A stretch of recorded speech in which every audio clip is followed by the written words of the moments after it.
मुद्दे को लेकर बहुत साफ है। मुद्दा जो आपका है वही मेरा भी है, जो आपके दिमाग में चल रहा है वही मेरे दिमाग में भी चल रहा है। यानी आपके दिमाग में इस वक्त क्या चल रहा है, ये बात सवाल आया। क्या नाम साहब आपका? आत्माराम आत्माराम खड़से, महाराष्ट्र। महाराष्ट्र कहां से? वाशिम जिला। बहुत अच्छी बात है। तो सवाल ये हुआ कि आपके दिमाग में क्या चल रहा है? मेरे दिमाग में सर है ही नहीं। ऐसी जनता बस हो तो फिर क्या कहना। इससे बढ़िया कोई जनता हो ही नहीं सकती दुनिया में कि जिसके दिमाग में कुछ चले ही ना। आपके दिमाग में क्या चल रहा है हुजूर? बहुत कुछ चल रहा है। बाबूजी नमस्ते। बाबूजी का हाथ देखे। पहली बार मिले। हाँ। रोज कॉन्फ्रेंस में रहते हम। क्या बात है। बाबूजी क्या नाम हो गया आपका? मेरा नाम है तुम्हारी राम। हाँ। अच्छा, ये तो पहली बार नाम सुने। Director of ESI। ESI। Yes. अच्छा, मैं समझ गया शाम का असर ज्यादा है। मैं कहूँ इतनी देर कैसे लग रही मुझे कुछ समझ में नहीं। मैं भी आज कुछ दिमाग में कुछ और चल रहा है मुझे कहा समझ में आ गया। बहुत अच्छी बात है, शाम मुझे समझ में आ गई। दिल्ली की शाम ऐसे ही कलरफुल होती है, रंगीन। वो जो मेहमान हमारे साथ मौजूद है मैं उनका सबका बहुत बहुत स्वागत करता हूं। डॉक्टर टीना करमदीन कांग्रेस का पक्ष रखने के लिए मौजूद हैं, बहुत बहुत शुक्रिया। ऋषभ तिवारी जी बीजेपी का पक्ष रखने के लिए। जी जी बिल्कुल, मैं आपको दूंगा समय। जी बोलिए। प्रतीक जी, थोड़ा सा राजनीति से परे हटकर कुछ कहना चाह रहा हूँ आज शुरू में 30 सेकंड बस। अच्छा, अच्छी बात है कि राजनीति से परे कुछ हट कर कहे आदमी, तो मुझे भी बहुत खुशी होती है। ये मंच को आज मैं प्रणाम करना चाहता हूं, क्योंकि ये वैसा मंच है जो इस देश में, इस पूरे मीडिया जगत में कहीं ना कहीं सबसे अलग इसलिए है कि यहाँ पे बैठने वाले को जनता को भी मौका, पैनलिस्टों को भी मौका, और यहाँ जनता का भी समाधान, और कब किसका भाग्य उदय यहाँ से हो जाता है ये देश। तुम तो बस इंतजाम में रहो गुरु। जी जी जी। और एक छोटा सा संदेश भी लेकर आया हूँ। कहा पार्टी से? पार्टी हो, जनता हो, कहीं भी हो। हाँ जी। डिस्क्लोज कांग्रेस ने कहा कि पता नहीं क्या संदेश ले आए हैं ये आज। डिस्क्लोज ना करने। ना बिल्कुल मैं वही कह रहा हूँ। एक बस कोड वर्ड में कह रहा हूँ कि जो आपके शो का भाव है वही मोदी जी का भाव है। जनता के कटाक्ष सुनेंगे, सकारात्मक पहल तो मोदी जी ने कहा कि 4 प्यारे हमारे, एक तो गरीब, एक किसान, एक महिला और एक युवा। तुम कहां पे इन चारों बीच में कहां आ रहे हो? युवा क्या साहब उम्र हो गई तुम्हारी? उम्र क्या है? उम्र हाँ, तब तो युवा ही हो तुम। और कहां के रहने वाले? हरियाणा के। बिल्कुल युवा हो तुम, एकदम चिर युवा। हरियाणा का आदमी कभी बूढ़ा नहीं होता है, चिर युवा। और बताओ काम क्या है? काम क्या करते हो? मेरी गवर्नमेंट प्रिपरेशन चल रही है। गवर्नमेंट प्रिपरेशन चली, बहुत बहुत सफलता मिले प्रभु से, बोले यही हमारा वो है। हाँ जी। लेकिन हमारे देश के प्रधानमंत्री श्री नरेंद्र मोदी जी को एजुकेशन डिपार्टमेंट में बहुत काम करना चाहिए। बहुत काम, बहुत बहुत बहुत जल्दी बोलो। करना चाहिए। हाँ। जो वो कर नहीं रहे हैं। जो करना चाहिए वो कर नहीं रहे हैं। जो करना चाहिए स्वास्थ्य और शिक्षा, दो मिनट कहना चाह रहा हूं मैं समझ आ गया। और इकोनॉमिकल सिस्टम, आज तो तुमने बजट बिल्कुल 2 मिनट में समझा दिया मुझे भी। बोले कि स्वास्थ्य और शिक्षा, और तीसरी चीज ये है कि मालूम है मुझे ये जो ग्रोथ रेट है बड़ी जबरदस्त है। अगर ये 7 रही तो लगातार 4 साल 7 का पहाड़ा पढ़ लेगी। हम 3 साल में कहां पहुंच जाएंगे? तीसरी अर्थव्यवस्था। और सब कुछ सही चला तो 30 तक, यानी 2030 तक हम कमाल कर देंगे। तो सब सही है, लेकिन सपना 2047 का भी देखा है। तो मैं जानना चाहता हूं कि 2047 में जो आप देखना चाहते हैं, 100 साल हो जाएगा आजादी के? हैं? क्या होगा? उड़ती गाड़ी। उड़ती गाड़ी के चिड़िया का पर भी तुम ही पहचानते हो। बोले 2047 में क्या होगा? 10 साल हुए मोदी सरकार के, एनडीए का पहला शासन, दूसरा शासन। कंपेयर आपको भी करना है, बजट आप देख रहे हैं, आप भी बताइए, मैं भी सुनूंगा। आप जो बोलना चाहेंगे मैं सुनूंगा। मैंने रूपरेखा खींच दी है।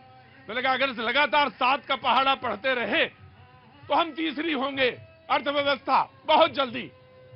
लेकिन सवाल यह है कि अर्थव्यवस्था होगी, लेकिन जॉब क्रिएशन, बेरोजगारी, रोजगार, महंगाई, मैं बोल रहा हूं महंगाई, ये सारे वो मुद्दे हैं, खाद्यान्न, और ये जो दुनिया का परिदृश्य चल रहा है उस परिदृश्य में कैसे निपटेंगे, ये सारे सवाल हैं।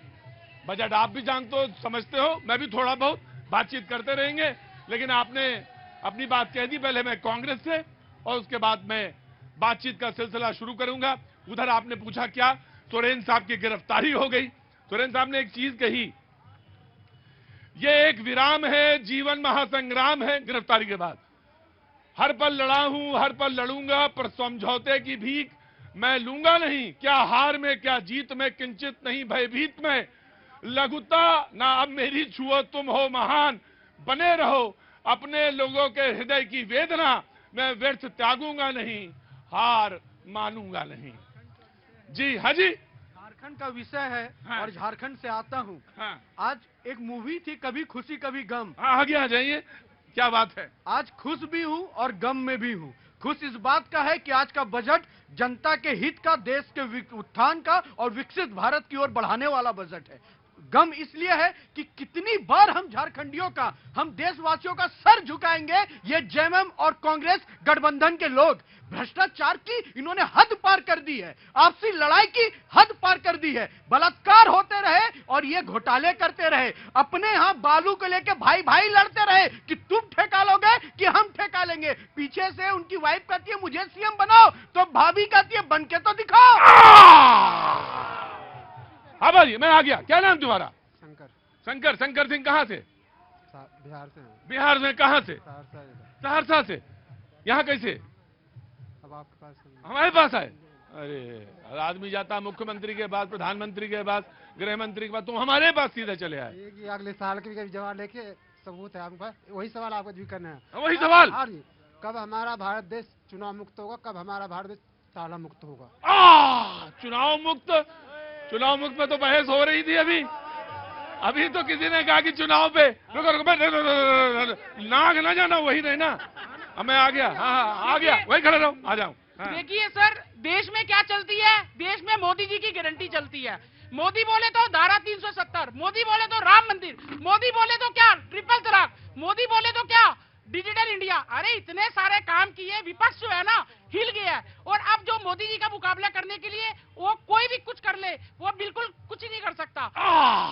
एनडीए की पहली सरकार जब शासन में, तो यही सारे मुद्दे थे, सफाई से लेकर डिजिटल से लेके तमाम वेलफेयर स्कीम। दूसरे में सब्सिडी बहुत भारी थी, सब्सिडी पे काम हुआ। लेकिन हाँ, मैं ये बीच बीच में बोलता रहूंगा, आप जहां पकड़ पाए पकड़िएगा। जी जय जोहार। जय जोहार। बिल्कुल। देखिए, हेमंत सोरेन को मैं बहुत बहुत साधुवाद करना चाहती हूँ कि हेमंत जो है हिमंता नहीं बने, हिम्मत वाला तो बने। वो जो गिरफ्तार हुए, ईडी ने गिरफ्तार किया, आप उनको क्यों दे रहे हैं?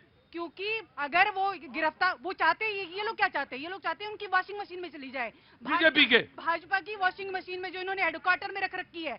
ये चाहते हैं कि विपक्ष के लोग वहां चले जाइए, जैसे कि हेमंता विश्वा शर्मा चले गए थे, वो फिर वो जो कि क्लीन हो गए, क्लीन चिट होकर निकल गए, एकदम साफ सुथरे, दूध के धुले हुए।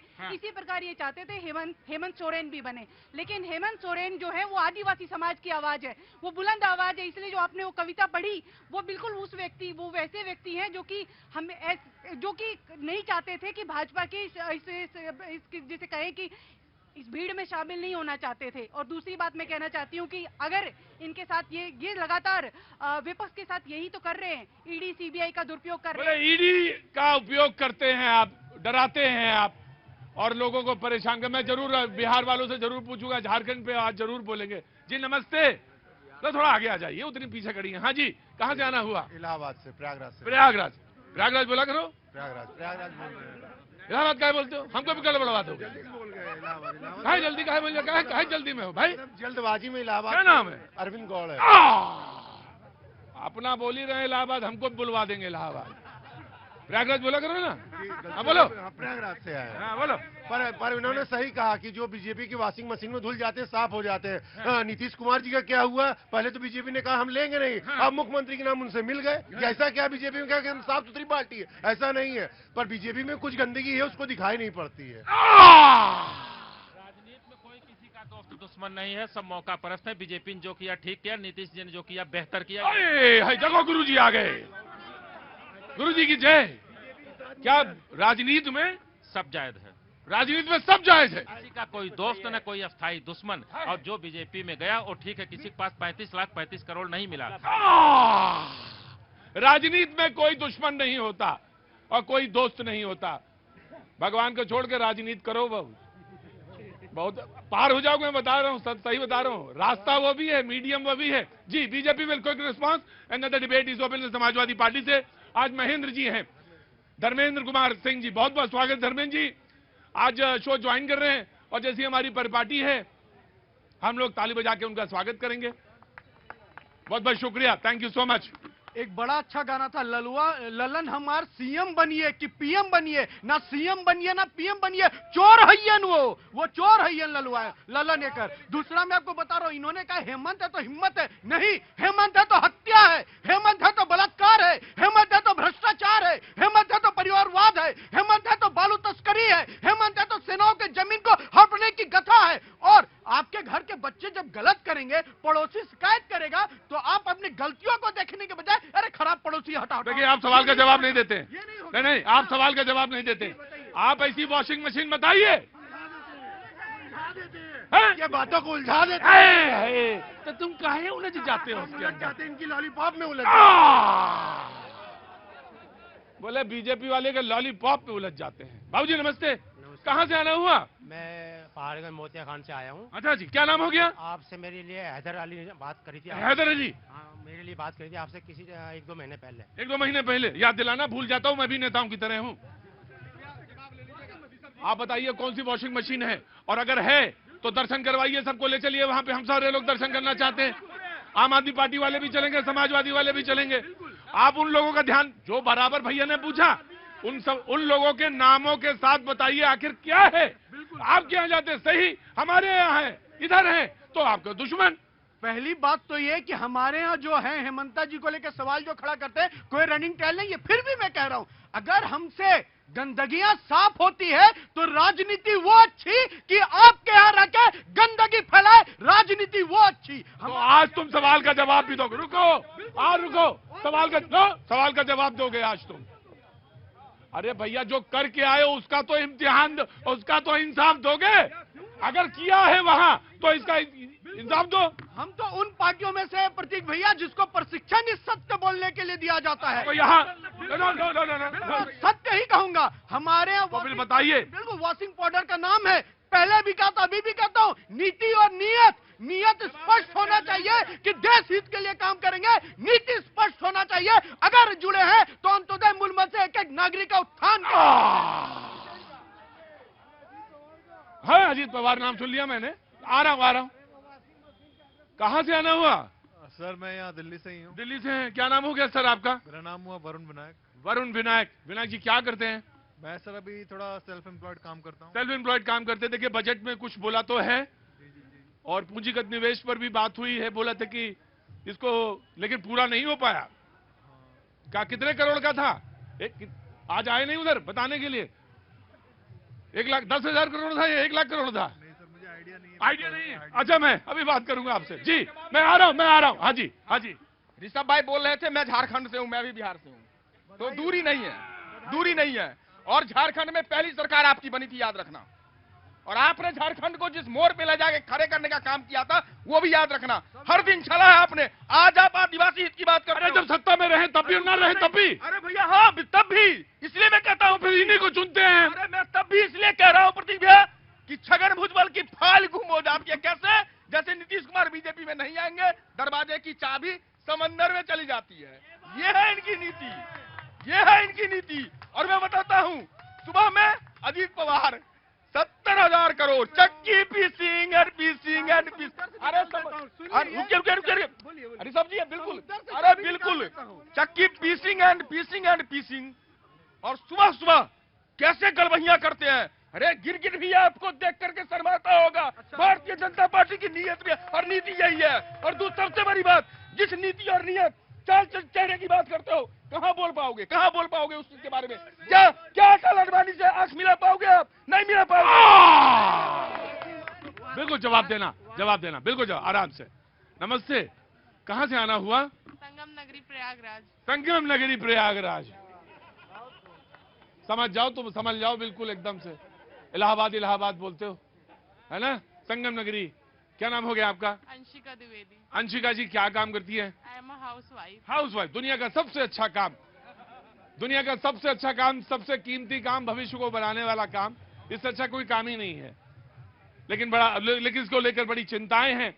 मोदी जी ने कहा कि वो महिला, युवा, गरीब और किसान, ये उनके प्रायोरिटी में है। मुझे देखना है जुलाई में क्या होता है। हालांकि उन्होंने कहा कि परेड, गणतंत्र दिवस की परेड की कमान महिला के हाथ में, राष्ट्रपति महिला, तो तमाम सारी चीजें उन्होंने बताई हैं। लेकिन हाँ, आपका सवाल मैं जानना चाहता हूं, गृहिणी की तरह पे, आज भैया जी की तरफ से क्या बोलना चाहती हैं आप? जी हाँ, उनकी तरफ ना देखिए। हाँ जी बोलिए, कुछ कहना चाहती है? नहीं, कुछ नहीं कहना चाहती। अरे है, अच्छा सलाह कर लीजिए, सलाह करके बोलिए कि क्या कहना चाहती हैं आप। आप कहना चाहते हैं कुछ? हाँ जी, आप कहना चाहते हैं? आइए आगे आइए। कहाँ से आना हुआ? कहाँ से? प्रयागराज से। आज ही आए? जी, प्रयागराज से आज। बहुत बहुत स्वागत। कोई काम? जी बस ऐसे ही दिल्ली घूमने आए थे और आपके दर्शन करने। अच्छा, बहुत अच्छी बात, बोलिए। यही है कि सरकार का जैसे कर्मचारियों के लिए भी उन्हें बजट जो पिछले साल ही जो स्लैब था वो एज इट इज़ रखा। तो हम भी कर्मचारी हैं गवर्नमेंट के अंडर में, तो थोड़ा उस पर कुछ इंक्रीज हो जाता तो बढ़िया रहता। थोड़ा इंक्रीज हो जाती है। जो मध्य वर्गीय है ना, वो बड़ा, देखिए वैसे खड़े रहिए हैदर जी, वैसे खड़े रहिए कि ये जो मध्य वर्गीय है परिवार, वो बड़ा अच्छा होता है। क्या थोड़ा सा राहत मिल जाती तो अच्छा था। वैसे तो सब कुछ अच्छा है, लेकिन थोड़ी राहत और होती तो बहुत अच्छा था। जी मैं आ रहा हूं। बहुत सारी बातें हैं, बहुत सारी बातें। इनकम टैक्स हम देते हैं, इनकम टैक्स हम चुकाते हैं, उसके अलावा भी तमाम तरह के टैक्स देते हैं। उसके बाद एक मन में सवाल तो जरूर आता है कि टैक्स देने के बाद हमको बचता क्या है? कुछ नहीं बच रहा। क्या नाम है? आसिफ। आसिफ भाई कहाँ से आए? दिल्ली में क्या काम करते हैं? बेरोजगार है। अच्छा, और ये उम्र कोई 16 के आसपास होगी? 16 के आसपास नहीं, 40-42। ऐसे बोल रहे हैं, या तो मेरे आंख नहीं है या तो मैं चश्मा नहीं लगाता। बोले बेरोजगार हैं। मैंने कहा उम्र क्या है? बोले 16 के आसपास होगी। बोले नहीं 42 साल है। जैसे अभी बेरोजगारी मिली है इन्हीं 10 सालों में। पहले तो ऐसा था कि राजमहल खड़े थे। जी जनाब नसीर साहब। देखिए प्रतीक जी, मैं बजट पे थोड़ा बोलना चाहता हूं। जरूर बोलिए, मैं स्वागत करूंगा आपका। 2014 में जब मोदी जी को इतने बड़े थंपिंग मेजोरिटी से देश ने जिताया था जी, तो इन्होंने नारे दिए थे कि हर साल 2 करोड़ रोजगार मिलेंगे, महंगाई दूर होगी, बेरोजगारी दूर होगी। आज बजट में क्या सुना कि 55 लाख नौकरियां मिलेंगी। तो मैं जानना चाहता हूं, एक तो 2 करोड़ से 55 लाख कैसे हो गई, और 10 साल में जो 2 करोड़ के हिसाब से 20 करोड़ लोगों को रोजगार मिलना चाहिए था, उसकी जवाबदेही अब किसकी है? ये जुमलों की सरकार है, जुमलों का बजट है। आज आम आदमी को अपना घर चलाना मुश्किल हो गया है। शर्म आती है कि हमारे देश का 2% से भी कम शिक्षा पे बजट, आज शिक्षा पे 2% से भी कम का बजट, सिवाय नारों के और जुमलों के इस बजट के अंदर कुछ नहीं है। और हकीकत यह है कि देश के हालात इतने खराब हो चुके हैं, आज हमारे बजट पे, हमारे देश पे हर जन के ऊपर 1 लाख से ऊपर ज्यादा कर्जा हो चुका है। हाँ जी बोलिए। विषय तो कई था, वो कर रहे थे 1 लाख कर्जा हो गया है, लेकिन रेवड़िया सब बांटेंगे। ये इसमें सब नंगे हैं, नंगे सब हैं। अब मैं एक बात फिर से कर रहा हूं, इस देश को आजाद हुए 75 साल हो गए, 80 करोड़ को फ्री में राशन दिया जा रहा है। भैया कैसा राजनीति कर रहे हो आप लोग? और ये नेता कहते हैं कि हम गरीब की राजनीति कर रहे हैं, आदिवासी की राजनीति कर रहे हैं, दलित की राजनीति कर रहे हैं। ये वास्तव में चूतिया बना रहे हैं। अरे 1 मिनट क्या है, 1 मिनट में तो तुमने ऐसा गोबर किया है। अरे रुको, नहीं सच्चाई नहीं। हमारे शो में ये सब नहीं चलता है, हमारे शो में नहीं चलेगा ये। बिल्कुल पक्का भगाएंगे तुमने, अगर तुम्हारा कंट्रोल नहीं है जबान पे। जिस आदमी को अपनी वाणी पे संयम नहीं है वो बोलने लायक नहीं है हमारे यहाँ। हाँ तो ठीक है, और घर में बोलना जाके। हाँ जी जनाब, कहाँ से आना हुआ? सर मैं भोपाल से हूँ। भोपाल से, वाह क्या बात है, तालों का ताल भोपाल। हाँ बताइए साहब, क्या काम करते हैं साहब? सर जॉब में हूँ। जॉब में है, बहुत अच्छी बात। बताएंगे नहीं। नाम क्या है आपका? वैभव। वैभव जी। अरे रुको पाजी, पाजी रुको, 2 मिनट, लड़ाई झगड़ा नहीं करना, रुको। हरियाणा जी, वैभव जी बोलिए, क्या पूछना चाहते हैं सर? बोलिए। हाँ, अरे बोलिए वैभव जी। ये आप क्या पूछना चाहते हैं? जी, मैं बिहार से जरूर हूँ, लेकिन मेरा पालन पोषण और मैं पली बड़ी हूँ झारखंड रांची से ही। तो रांची पे जो ये लोग बोल रहे थे, मैं जवाब देना चाहूंगी। एक वॉशिंग मशीन जो है ना, वो इंडी गठबंधन के पास भी है, जिसमें जो किसी पद पे नहीं होता है, जो किसी लायक नहीं होता है, उसको डालते हैं और उसमें से सीएम जो है वो बाहर निकलते हैं। उसका हमने बिहार में देखा। राबड़ी देवी, पूरा सुनने तो आराम से सुन लीजिएगा, आराम से सुन लीजिएगा। ना ना ना ना ना ना, आराम से सुन लीजिएगा। हाँ जी, तो आप बोलो, आप बोलो, वो नहीं कर सकते। आप बोलो बहन। कल्पना सोरेन जो किसी पद पे नहीं थी, वो विधायक पूरे मंडल की बैठक में बैठने की अधिकारी किस संविधान के अधिकार से होती है, ये बताए, जो बार बार लोकतंत्र और संविधान की दुहाई देते हैं। वो हमारे सोरेन साहब, हेमंत वो पत्नी है इसलिए होती है। हाँ, तो ये लोकतंत्र में संविधान का आर्टिकल मुझे बताइए, बार बार दुहाई देते थे। हर चीज संविधान से कहाँ चला रही हैं आप? मैं भी दुहाई दे रही हूँ। एक सिटिंग सीएम जिसको भ्रष्टाचार के आरोप में लाया जाता है पूछताछ के लिए, वो SC/ST एक्ट का दुरुपयोग करके समाज में इतना गलत जो है वो मैसेज देते हैं। किसमें?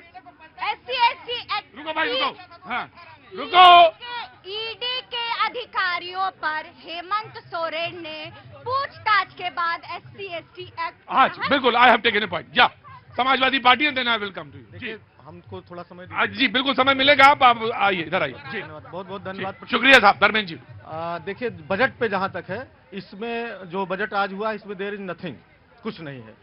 2-3 महत्वपूर्ण चीजें हैं, जैसे बजट का नहीं आप देख नहीं पा रहे हैं या कुछ है नहीं? कुछ है ही नहीं। अच्छा, ठीक। हाँ, मोदी जी ने जो 4 लोगों की बोले दीजिए भाई। हाँ। युवा और किसान, 2 महत्वपूर्ण लोगों की बात करूंगा। हाँ। न युवाओं के लिए इसमें कुछ है भविष्य को लेकर के, न किसान के लिए। हाँ, देखिए, किसान ऐसा है कि जो जब कोविड के दौर में पूरी दुनिया में रिसेशन हुआ और हिंदुस्तान में ही वही अर्थव्यवस्था किसान के चलते, खेती के चलते, कृषि सेक्टर था कि थोड़ा संभाल के रखी। आज कृषि को लेकर के पूरी तरह से सरकार इग्नोर कर दी है। देखिए, 2004 से लेकर के 14 तक, 2004 से 14 तक 183% से जीडीपी बढ़ी और 2014 से 23 तक केवल 83%। ये कहते हैं हम 5 ट्रिलियन इकोनॉमी बनने जा रहे हैं, लेकिन सबसे बड़ी चीज, जैसे कोई व्यक्ति बीमार है तो उसके वजन से आप केवल उसके स्वास्थ्य का परीक्षण नहीं कर सकते हैं। तो जीडीपी केवल का उसका वॉल्यूम देख करके आप देश की अर्थव्यवस्था का आकलन क्यों करते हैं? जब तक पर कैपिटा इनकम या और 3-4 और सेक्टर्स हैं, जब उस पर आप नहीं जाओ, पर कैपिटा इनकम क्या स्थिति है, जिन 2 देशों को आप पीछे करने की बात कर रहे हैं, या जो 4-5 देशों से आप ऊपर आ गए, उनसे तुलना करिए तो टाइम्स में पीछे है। आप जापान और जर्मनी जिनको आप पीछे करने जा रहे हैं, उससे 20 गुना पीछे है। ठीक है, पर कैपिटा इनकम के हिसाब से चाइना से आप 5 गुना, और लेकिन 3 गुना पर कैपिटा बढ़ी भी है। पर कैपिटा इनकम में 3 गुना हमने रेज किया। हाँ, मैं जिस डाटा को आप बोल रहे हैं उसी डाटा को मैं, हाँ, जो दूसरी बात, मैं आ रहा हूँ वॉल्यूम पे आऊंगा मैं इसके बाद। Let him reply and then come. हर बजट के बाद 4 पॉइंट उठाए जाते हैं, किसान को क्या मिला, युवाओं को क्या मिला। मैं बता रहा हूं, नैनो टेक्नोलॉजी और नैनो फर्टिलाइजर के बात पे आज तक किसी ने नहीं सोचा था। पहली बार यह सरकार है कि स्प्रे फर्टिलाइजर की बात करती है, ताकि जो उपजाऊ हो ना, वो जमीन बंजर ना हो जाए बाद में, खाद खराब ना हो जाए बाद में। इतनी छोटे अंत पे सोचकर उत्थान की बात करती है। उसके अलावा यहाँ पे बहुत ऐसे युवा हैं जो रेंट पे रह रहे होंगे, बहुत ऐसे कर्मचारी हैं जो रेंट पे रह रहे होंगे, बड़ी मुश्किल से 2 पैसा बचाते होंगे। उनको भी घर मिले, उनको भी सुविधाएं मिले, और उनको भी मुफ्त बिजली। कैसे? रेवड़ी के माध्यम से नहीं, सोलर प्लेट लगाकर 300 यूनिट आप लेना, बचे हुए बिजली को बेचकर पैसे भी कमाना। हम तो उन नीतियों पे चलते हैं, अगर आपसे टैक्स लेंगे तो उसका दुगुना लौटाएंगे, भ्रष्टाचार में घुसाएंगे नहीं। यह हमारी सोच है। और लास्ट में इन्होंने कहा पर कैपिटा, जब इन्होंने छोड़ के गए थे हमें 78,000 थी, अब 1 लाख के पार है। ये नैनो टेक्नोलॉजी की बात करते हैं। मैं बताऊं भाई, आपकी नैनो टेक्नोलॉजी 50 किलो की यूरिया की बोली को 40 किलो कर दिया। ये है आपकी नैनो टेक्नोलॉजी। हमें मत सिखाना। और ये चिकनी चुपड़ी बातों से पेट नहीं भरता। बात करो पेट भरने की, किसानों की बात करते हो, तो किसान शहीद हो गए आपके गलत नीति के कारण। हमारी महिलाओं को, बेटियों को खसीटा गया जंतर मंतर पर। अरे रुको, दिल्ली नहीं दिखता, दिल्ली नहीं दिखता, दिल्ली नहीं। बीच में बजा दिया करिए, ये बजा दिया करिए, ये रुक जाएंगे। जी नीति जी, मशीन की बहुत बात हो रही है, तो सबसे पहले तो हेमंत सोरेन की भ्रष्टाचार की मशीन के कुछ मॉड्यूल्स आपको गिना देती हूँ। वाह, क्या बात है। मॉड्यूल्स जो थे, जी। सबसे पहला मॉड्यूल था जो आर्मी की लैंड में उन्होंने स्कैम किया। 20 करोड़ से ऊपर की लैंड को फेक डॉक्यूमेंट्स के साथ रांची में पूरा गैंग चलाया जाता था, जो इन्होंने 7 करोड़ में खरीदा। नहीं दिख रहा तुम्हें तो हम क्या करें? ये मॉड्यूल इनको नहीं दिखते हैं, एविडेंस नहीं दिखते हैं। इलीगल माइनिंग में आप एक तो भैया मेरे बड़े भैया बिल्कुल नहीं बोलते हैं, क्योंकि ये प्रॉब्लम पता है क्या है? नहीं, मैं आपको बता दूं, नहीं, ये आप ही की बोले लाल डायरी में याद आ गया राजस्थान, मुझे लाल डायरी मुझे वो भी याद आ गया। अरे नहीं, आपकी अपनी है जी। नहीं, ये लाल डायरी में राजस्थान भी है, इस लाल डायरी में बंगाल भी है, इस लाल डायरी में आप भी हैं, पंजाब भी है, तो दिल्ली भी है। सुन लीजिए, अरे मेरे भाई, मेरे को सुनो प्रभात आराम से। तो मैं आपके बीच में नहीं बोलती। प्रभात शिष्टाचार होना चाहिए ना, तो बोलने को नहीं मिलेगा, फिर पक्का बोलने को नहीं दूंगा मैं। और मुझसे बहस की तो सीधे, मुझसे बहस की तो सीधे। मैं तो मॉड्यूल गिना रही हूँ, आपके पेट में को दर्द हो जाती है, मुझे समझ नहीं आता। Come to the topic. कोयला खदान के घोटाले में इन्होंने 4,952 केसेस इलीगल, ये एविडेंस है, ये सामने लेकर आए हैं। उसके बाद कोयला घोटाला खदान किया आपने, लेकिन माइनिंग करी, माइन के खुद मालिक ही बन गए। मतलब माइनिंग मिनिस्ट्री का मिली तो खुद मालिक बन जाओ, खुद ही कमाओ, खुद ही खाओ, चाहे आपके IAS ऑफिसर्स, चाहे आपके माइनिंग मिनिस्टर्स। और उसके बाद बार आप बोलते हैं कि बीजेपी की वॉशिंग मशीन काम पता कैसे करती है? चर्निंग करती है, जो सारे दाग धोती है, और जिसमें दम होगा उसके दाग धोएंगे वो सफेद। ना भैया कैसे हैं? बहुत बेहतरीन। पहले तो माजरत कि आज थोड़ा सा लेट हो गया। कोई बात नहीं, आप हमारे दिल के करीब हैं, लेट क्या होता, सही समय पे हैं आप। हैदर साहब खड़े रहिएगा, आ रहा हूं मैं आपके। जी भाई देखिए, राहुल गांधी साहब ने एक यात्रा चल रही, कहाँ पहुंची आज तो शायद जो है वो बिहार के अंदर ही चल रही थी। बिहार के अंदर चल रही है। देखिए क्या है, राहुल गांधी साहब ने कहा था डरो मत, और जो डर गया वो भारतीय जनता पार्टी के घर गया और वहां जाकर के निखर गया और पब्लिक के बीच जाकर के बिखर गया। ये है नीतीश कुमार साहब के ऊपर 3 दिन पहले ऋषभ भाई और तमाम लोग जो है कटाक्ष करते थे, पानी पी करके कोस रहे थे, लेकिन अचानक से कौन सा ऐसा चंदन उनके चेहरे पे मला गया क्या, जो बिल्कुल निखर करके दूर के धुले धुलाए हो गए। इसी तरीके से झारखंड के अंदर कई बार कोशिश करी गई, दिल्ली के अंदर करी जा रही है, मुख्यमंत्री बार बार करे, लेकिन CBI, ED, income tax Hasan Musharraf के घर पे नहीं जाती, जिनके ऊपर खुद किरीट सुमैया जो है आरोप लगा रहे 200 करोड़ का घोटाला, प्रेस कॉन्फ्रेंस लाओ, जल्दी लाओ, माइक लाओ, कैमरा लाओ, और जैसे ही पता नहीं कौन से उनमें सुरखाब कट्टर माननीय प्रधानमंत्री ने डाला, निखर के अमित जी आ गए सुरखाब के पर। जी नहीं, सुरखाब जानते हैं क्या होता है? सुरखाब जानते हैं? तुम तो तैयारी कर रहे हो, तैयारी कर रहे हो, कौन सी तैयारी कर रहे हो? सुरखाब नहीं मालूम? पता करो राजस्थान में कौन सी पक्षी है, पता करो। हाँ जी सर, मैं इनके ED और CBI मशीन पे बात कहूंगा, लेकिन सबसे पहले अगर इलाहाबाद को प्रयागराज कह देंगे तो सेकुलरिज्म और लोकतंत्र खतरे में तो नहीं आ जाएगा? नहीं, तू बोले यार, तुम बेकार में सुनो मेरी बात सुनो। मंदिर, मस्जिद, सेकुलर, इन सब पे बहस नहीं होगी, बहस होगी मुद्दों पे, उन मुद्दों पे बात करो, उसके अलावा कोई भी बहस नहीं होगी। कहाँ मंदिर बन रहा है, कहाँ मस्जिद बन रहा है, कहाँ कौन साक्ष्य मिल रहे हैं, किधर चीज कौन, यार वो सब बात की बात, पहले बात करो मुद्दों पे, और मुद्दों पे बात करो, उसके अलावा कोई बात नहीं करेंगे। नहीं, उसके अलावा अगर मेरी आस्था पे चोट पहुंचा जाएगा तो बात सुनिए भाई साहब, आप सुनिए मेरी बात। अमित जी, अगर आपकी आस्था को तभी ठेस पहुंचेगी जब हम किसी से कहें कि तुम कुछ बोलने के लिए हकदार हो, तुम बोलो। जब यहाँ पे मैं अलाउ ही नहीं करता तो जबरदस्ती वो गड्ढा न खोदो जिसमें पानी भर जाए। तो आराम से मुद्दे पे बोलो, जो मुद्दे पे बोलने आए हो। हाँ जी। अब जहां तक ED की बात है, ये शहर ही आबरू का है, परिंदे सारे बेपर्द हैं यहाँ पर। अच्छा बोल लो, ये बोलो। अब ED, अब जो मशीन बनी थी वो मशीन जैसे बीजेपी वालों ने खरीदी, पीछे से कांग्रेस पार्टी भी भाग गए, केजरीवाल भी भाग गए, अपना अपना मशीन खरीद करके लेते आए, जिसमें स्वामी प्रसाद मौर्य को धो दिए, बीजेपी से आकर के समाजवादी बना दिए, समाजवादी पार्टी। जिन कांग्रेस पार्टी को, अरे सुन तो लो यार, वॉशिंग मशीन चलाना शुरू नहीं किया, बेचैनी होने लगी। उसके बाद दूसरी बात, कांग्रेस पार्टी जिस आम आदमी पार्टी को कोस रही थी पंजाब में, उनके साथ गठबंधन करने के लिए एक वॉशिंग मशीन लेते आई, जिसके जिस आंदोलन से अरविंद केजरीवाल का जन्म हुआ, वो भाग करके गए, वो मशीन खरीद के लाए और कांग्रेस और लालू यादव को धो करके ईमानदार बना दिए। तो वो वाला मशीन तो खैर इन सबने खरीद लिया है। और रही बात, अब बात कर रहे थे, अब मैं बात कर रहा हूं, क्या इस देश में किसी सरकार को, मैं आप ज्यादा बोलते हो, इतना सर इजाजत तो देना पड़ेगा, क्या इस देश में सरकार को इतना हक है कि वो मुझसे मेरे मंदिर जाने पर रोक लगा दे? 93 में आज कोर्ट ने आदेश दिया ज्ञानवापी में मंदिर जाने का। कई बरस हुए इस शो को शुरू किए हुए। आज जब मैंने स्टार्ट किया शो में, तो बीजेपी के प्रवक्ता ने कुछ बात कही, मैं कहना उसी समय चाहता था, जवाब उसी वक्त देना चाहता था, लेकिन मैं अब दे रहा हूं जवाब उसका।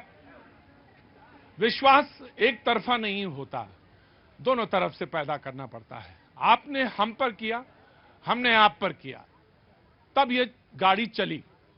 और मैंने हमेशा ये कोशिश करी कि मुद्दे चाहे मेरे पास कोई रहे हों, पिछले 8 बरस हुए इस जगह से शो करते हुए, 8 बरस हो गए, मेरे पास कोई मुद्दा जरूर लिखा होगा, लेकिन कोशिश करी कि आपकी कोई बात हो, आपकी कोई पहचान हो, आपका कोई रीजन का, आपके कोई इलाके की कोई बात हो, उसको पहले रखा जाना चाहिए। वो ज्यादा महत्वपूर्ण है, क्योंकि आप कहीं दूर से चल के बात कहने के लिए आए हैं। आज भी कोई आया था मुझसे कहने कि मैं अपनी बात कहना, कहां से आए, कहां से? उड़ीसा से। तो वो ज्यादा महत्वपूर्ण है। और वो मुद्दे जो खाई खींचते हैं, उन मुद्दों से दूर रहा जाए, उन मुद्दों से दूर रहा जाए जो मुद्दे खाई खींचते हैं। वो मुद्दे जो जोड़ सकते हैं, दोनों तरफ की बात है। तुम तो ऐसे कह रहे हो जैसे पूरी बात जानते हो मेरे मन की। सच यही है कि तुम मेरी बात पूरे मन की जानते हो। खाई वाली बातें नहीं, नफरत वाली बातें नहीं, बिल्कुल नहीं। क्या करोगे, क्या मिलेगा उससे, क्या पाओगे? वो ग्रोथ रेट लेके जो चल रहे हैं हम, उस ग्रोथ रेट का क्या करेंगे? अगर हम समाज को जोड़ नहीं पाए तो उस ग्रोथ रेट का कोई मतलब नहीं है। हुजूर आली, कोई मतलब नहीं है। हम विकसित से और विकसित, समृद्ध से और समृद्ध हो जाएं, कोई मतलब नहीं है कि अगर हम अपने पड़ोसी के मलहम में, घाव पे मलहम नहीं लगा पाए, हम बेकार है। फिर हम बिल्कुल बेकार है अगर हम अपने पड़ोसी को देख नहीं पाए और उसके घाव पे मलहम नहीं लगा पाए। आप सोचेंगे कि क्या हो गया इनको, एकदम से नहीं हुआ, था यही, पर बताता रहता हूं बार बार आपको। और यही नहीं, देखिए, अब देखिए, अब मुझे नारों में मत बांटिए। मैं सुनूंगा, आपको भी सुनूंगा, अमित आपको भी, और नीति में आपको भी सुनूंगा। आप बोलिए, उसके बाद वो बोलेंगे, फिर ये नासिर साहब बोलेंगे। और आपका बहुत बहुत स्वागत है। मैं इंतजार कर रहा था, आज बजट आया था, मुझे याद आ रही थी आपकी। जी प्रतीक भाई, जो आज आपने बात करी, यही तो मोहब्बत है। यही धीरे धीरे जो है वो दिलों में घुलेगी और आपके माध्यम से पूरे भारत के अंदर, पूरे विश्व के अंदर जाएगी और जगह जगह जाकर के मोहब्बत के नजारे, मोहब्बत की बारिशें आपको नजर आएंगी। इसके अंदर जो है मूलभूत समस्याओं पे डिबेट होगा। बिल्कुल। होता क्या है, सुनो मेरी बात, मोहब्बत करके प्रतीक जी ने तो जोड़ दी मोहब्बत, लेकिन जब वो सत्ता में आए तो फिर वही हो गए, फिर जो वो थे। ये नहीं होना चाहिए। मोहब्बत का मतलब सिर्फ मोहब्बत होती है। आपसे मैंने कहा कि अगर आपको अपना, क्या नाम है आपका? नंदकिशोर जी कहाँ रहते हैं? कर्नाटक, गुलबर्गा में। आपके पड़ोसी का नाम क्या है? मल्लिकार्जुन खड़गे। सच में? मल्लिकार्जुन खड़गे साहब? वहां से हूँ, उधर से हूँ। नहीं, उधर से नहीं। आपके पड़ोसी बगल में कौन रहते हैं? हमारे एरिया में। नहीं, आपके एरिया में? हाँ। बड़े आदमी हैं आप। आज मैं भी सोच गया कि मैं भी धन्य हो गया, मेरे यहाँ भी बड़े बड़े लोग आते हैं। आज मेरे यहाँ भी हो गया, खड़गे साहब के पड़ोसी आ गए मेरे यहाँ। बहुत बहुत स्वागत है, गुलबर्गा से आए हैं, बहुत बहुत स्वागत है, थैंक यू सो मच। मैंने ये कहना था कि आपको अपने पड़ोसी का नाम नहीं पता होता, उसकी परेशानियों से हम वाकिफ नहीं होते, वाकिफ भी होते तो कोशिश करते हैं ये मिले ना सुबह। अगर ये दिख गया सुबह तो ये कहेगा मेरी वो समस्या है या मेरी समस्या दूर कर दीजिए। ना ना ना ना, हम बचते हैं। कोशिश करिए, मोहब्बत वहीं से शुरू होगी। जी, let the BJP will respond. इन्होंने मोहब्बत की बात कही, उससे पहले भी डर गया, मर गया, बहुत कुछ कहा। मैं कह रहा हूं, सबसे पहले एक लाइन मैं भी जोड़ देता हूं मोहब्बत के आगे।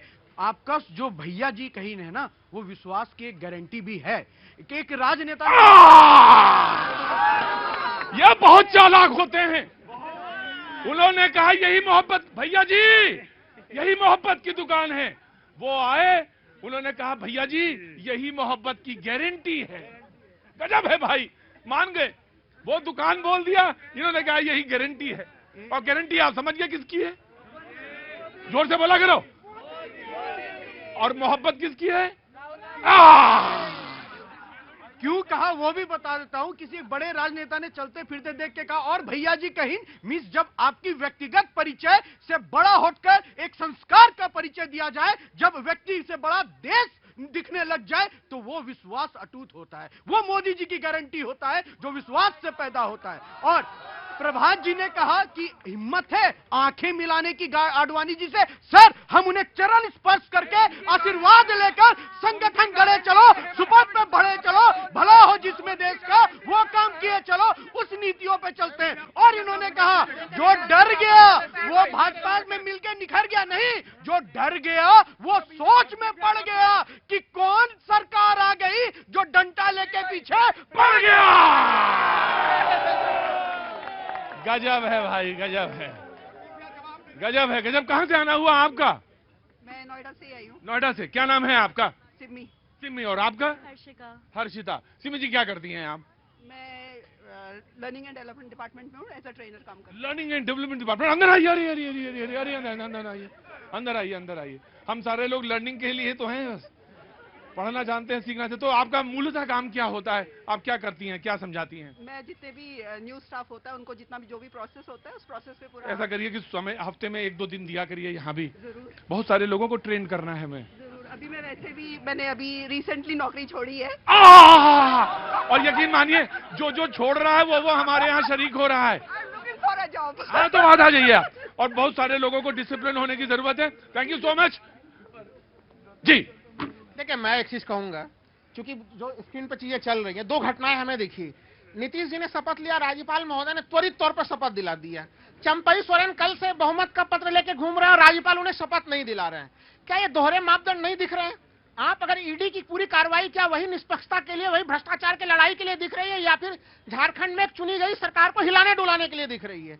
एक तो ये बहुत बड़ा सा मामला है, इसके ऊपर सबों को दलगत भावना से ऊपर उठकर सोचना पड़ेगा। राइट। अमित जी। सर, मैं बजट की बात शुरू कर दूं तो इन्होंने कहा शिक्षा पर पहली बार 1 लाख करोड़ रुपए का इनोवेशन और रिसर्च फंड बनाया गया।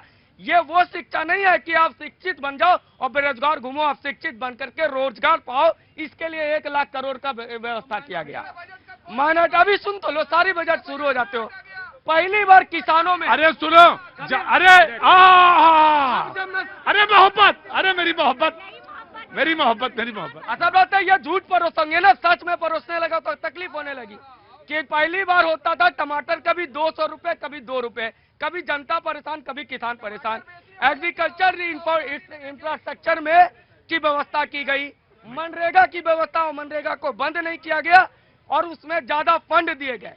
खैर नहीं, देखिए मैं बताऊं, देखिए एग्रीकल्चर 4 दशमलव कुछ के रेट से ग्रोथ रेट थी, लेकिन पिछला 1.8 वो क्लाइमेट चेंज का असर है, वो मानता पूरी दुनिया को विचार करना चाहिए जी।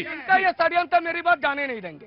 खैर उसका यूथ के लिए आपने कहा, महिलाओं के लिए कहा 3 करोड़ महिलाओं को लखपति बनाने का 1 करोड़ बना दिया गया। 3 करोड़ बनाने का इसी बजट में प्रावधान है। और 3 महिलाएं खड़ी है, कोई नहीं बोलेगा, कोई नहीं बोलेगा, कोई नहीं बोलेगा। 3 महिलाएं, वेरी क्विक। एक बात बताना चाहूंगी, 28% महिलाएं जो है वो सर्वाइकल कैंसर से ग्रसित होती हैं हर साल। इस गवर्नमेंट ने फ्री वैक्सीनेशन किया है इस वाले बजट में, तो बजट का महिलाओं के लिए थोड़ा सम्मान। राइट।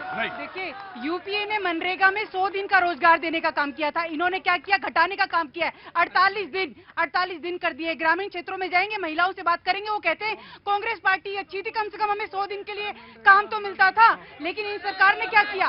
और दूसरी बात, राइट। आपने विश्वास की बात करी थी प्रतीक जी, विश्वास 100% होता है, 99% भी अगर ट्रस्ट आप बोलते तो 1% डाउट हो जाता है, उसको हम ट्रस्ट नहीं बोलते हैं। वो ट्रस्ट देश ने बीजेपी की गवर्नमेंट के साथ दिखाया है और वही विकसित भारत का संकल्प आज भाजपा आगे लेके जा रही है। आज जो बजट आया है, महिलाओं का सर्विकल कैंसर के, मेरी बहन की बात करी, आप लोगों ने देखा कि किस प्रकार से साइंस एंड टेक्नोलॉजी के भी इनोवेशन के लिए हम इन्वेस्टमेंट कर रहे हैं, सोलराइजेशन की हम बात कर रहे हैं। हम बजट को फिस्कल ईयर में 2024 और 25 में 7% जीडीपी की ग्रोथ के साथ हम आगे, कहां से उधारी ले लेकर के? देखिए, देश में जनता जनार्दन है। और मेरी बहन ने बहुत बढ़िया बात कही कि विश्वास 100% पे होता है, 99 पे नहीं होता है। लेकिन ये काले अंग्रेजों को अभी देखा हमने चंडीगढ़ चुनाव में, मेयर के चुनाव में इन्होंने क्या किया, जिस तरीके से अभी आपने कह दिया देश नॉर्थ कोरिया हो गया। आपने कह दिया देश नॉर्थ कोरिया है, उधर ही जा रहा है, क्योंकि इनका अहंकार इस लेवल पर है, इस लेवल पे इनका डर है। इसीलिए देखिए, आप नारायण राणे की फाइल गायब हो जाती है, आप देखिए छगन भुजबल की फाइल गायब हो जाती है। जो इनके विरोधी हैं, जो विरोध में आवाज देते हैं, वो देशद्रोही हो जाते हैं। राइट। आपने अगर 100% ट्रस्ट दिल्ली की सरकार ने दिया होता तो आज आपको बेल क्यों नहीं मिल रही है? क्यों आप अब जेलों से वापस नहीं आ रहे हैं? अमित ने बहुत खूबसूरत बात कही।